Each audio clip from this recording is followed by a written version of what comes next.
Welcome to Southwest Desert, where adventure meets the arid beauty of the American Southwest. Join us as we explore the rugged landscapes, uncover hidden historical gems, and dive deep into the rich legends and culture of this iconic region. Subscribe now and hit the bell icon so you don't miss out on our latest desert adventures. Please leave a like or comment. This is very helpful. Let's journey together into the heart of the Southwest Desert.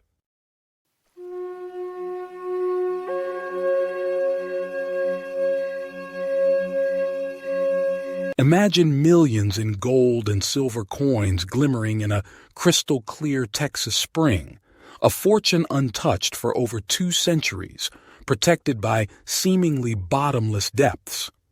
This is the legend of the lost Bottomless Pit Treasure, where in 1803, a desperate captain sacrificed a king's ransom rather than surrender it to bandits.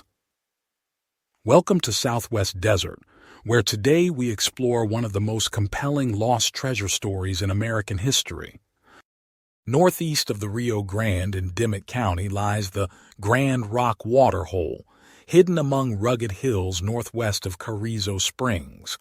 This marvel presented travelers with an oval-shaped body of exceptionally clear water never successfully plumbed to its bottom. The spring served as a natural resting place for countless travelers. Indigenous tribes, Mexican traders, and Anglo settlers recognized its strategic importance on routes through arid South Texas. The flat ground surrounding the spring provided ideal camping conditions, while the mysterious waters offered reliable refreshment in an otherwise harsh landscape. Archaeological evidence spanning generations bears witness to these visitors. What makes this spring truly special isn't just its mysterious depths, it's the fortune rumored to lie beneath.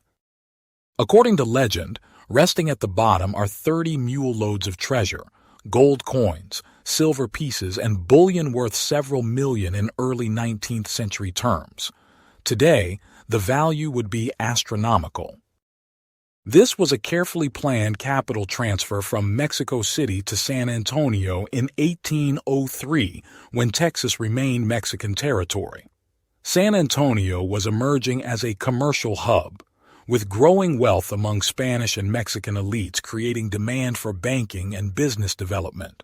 This shipment represented a significant investment in northern settlements, intended to stimulate economic growth in the frontier regions.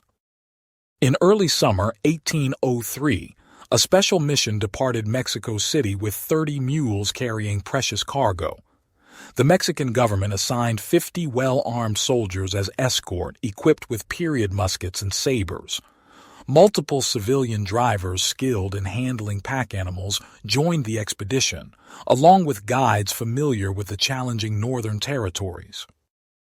Command fell to Captain Flores, an ambitious officer with powerful family connections, including ties to General Santa Anna. For Flores, successful delivery meant significant career advancement. The expedition initially progressed smoothly through central Mexico, following established roads through the eastern highlands and making regular stops in significant cities. Everything changed when they crossed the Rio Grande 50 miles upstream from Laredo. Entering South Texas meant difficult terrain, sparse population, and increased danger. Shortly after crossing, mysterious riders began observing the pack train from a distance. Initially just a few observers, their numbers grew to approximately 30 as they encroached closer, suggesting coordinated surveillance rather than simple curiosity. Captain Flores implemented heightened security during their first night after crossing. Guards were doubled, the treasure arranged defensively, and all soldiers maintained vigilant watch as they continued their journey. Following Pina Creek as a natural guide, the expedition reached Grand Rock Waterhole on the second day after crossing. Flores established camp with strategic considerations. Treasure packs were stockpiled centrally near the spring for protection, while soldier quarters and animal areas were arranged to optimize defense while providing necessary rest. After an uneventful first night at the spring, Flores made a catastrophic error in judgment. Perhaps growing overconfident, he reduced security measures. Extra sentries were no longer posted, guard rotation returned to normal protocols, and general vigilance relaxed. His reasoning was flawed. He believed the threat had disappeared and overestimated his military escort's deterrent effect. Complacency replaced caution with deadly consequences. The bandit attack came during breakfast preparation. Using multiple attack vectors from adjacent ravines, the raiders exploited the element of surprise to devastating effect. The first wave caused immediate casualties among unprepared soldiers, creating confusion throughout the camp. Flores responded rapidly to the initial attack. Assessing the chaotic situation, he recognized the serious threat and implemented immediate countermeasures. He organized musketeers into defensive formation, established a skirmish line, and prepared for combat. But facing overwhelming odds, Flores made a decision that would secure this story's place in history. Recognizing possible defeat and determined to deny the bandits their prize, he issued an emergency order: throw all treasure packs into the bottomless spring. This preservation strategy was implemented immediately. Even as battle raged around them, soldiers and drivers began throwing the weighted packs into the water. Pack after pack disappeared beneath the crystal surface until all 30 mule-loads were submerged. The strategic thinking revealed Flores's dedication to his mission. Preventing bandits from seizing the treasure became his primary goal, even above survival. He assumed recovery would be possible later with reinforcements, a prioritization both heroic and tragic. With the treasure secured in the depths of the spring, Flores joined the direct combat, personally wielding his saber in front line, fighting and leading by example in their desperate situation. The final bandit charge employed overwhelming force. Attacking from multiple directions, they completely collapsed the Mexican position. Captain Flores fell in combat, removing command structure and triggering complete breakdown of resistance.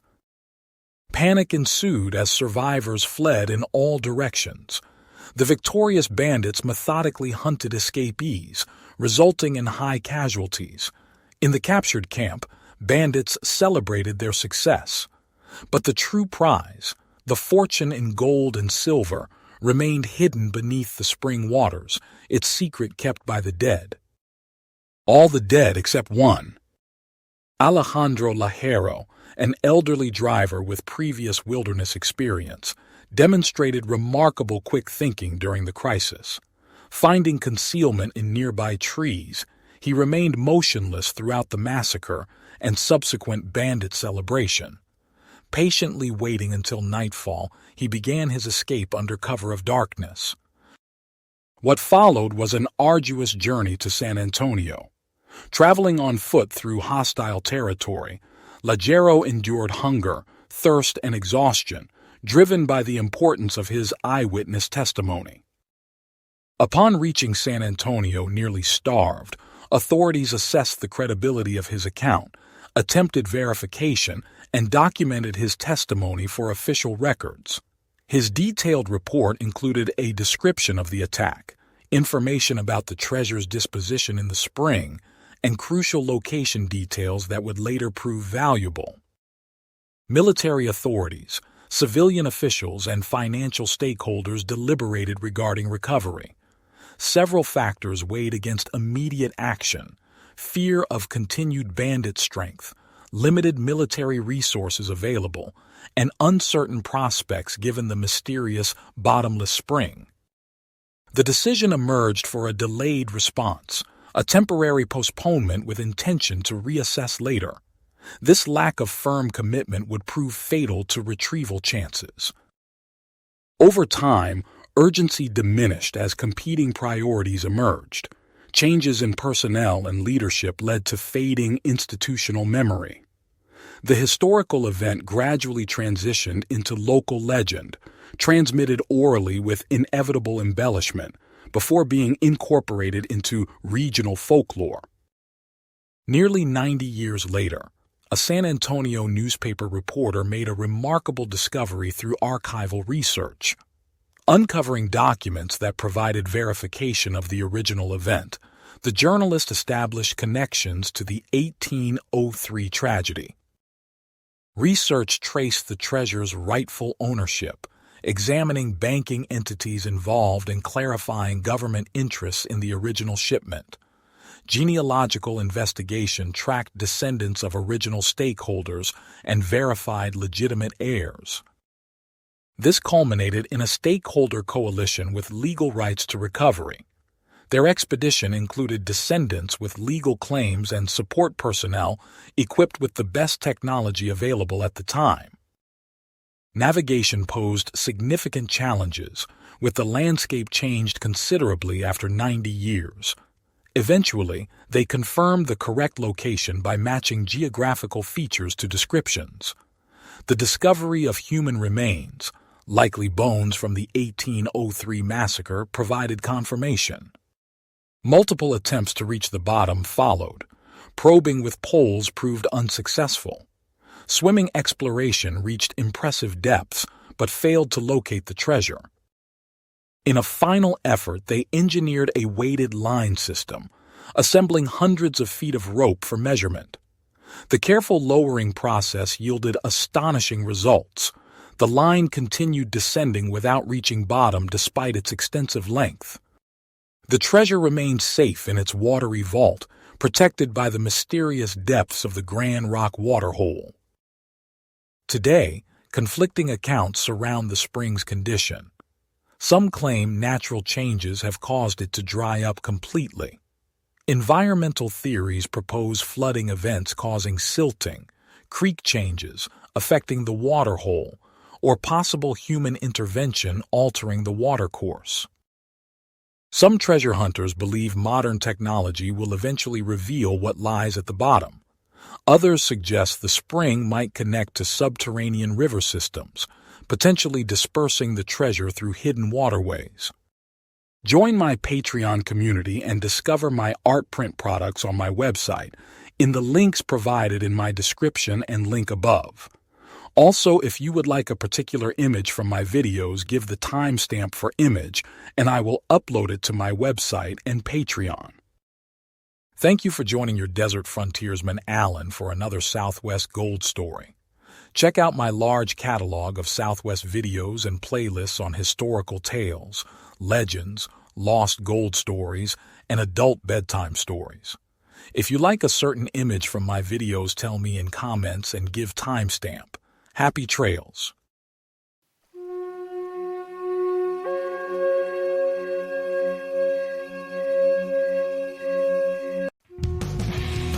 Thanks for watching. If you enjoyed this video, don't forget to like, comment, share, and subscribe for more great content. Hit the notification bell so you never miss an update. See you in the next video.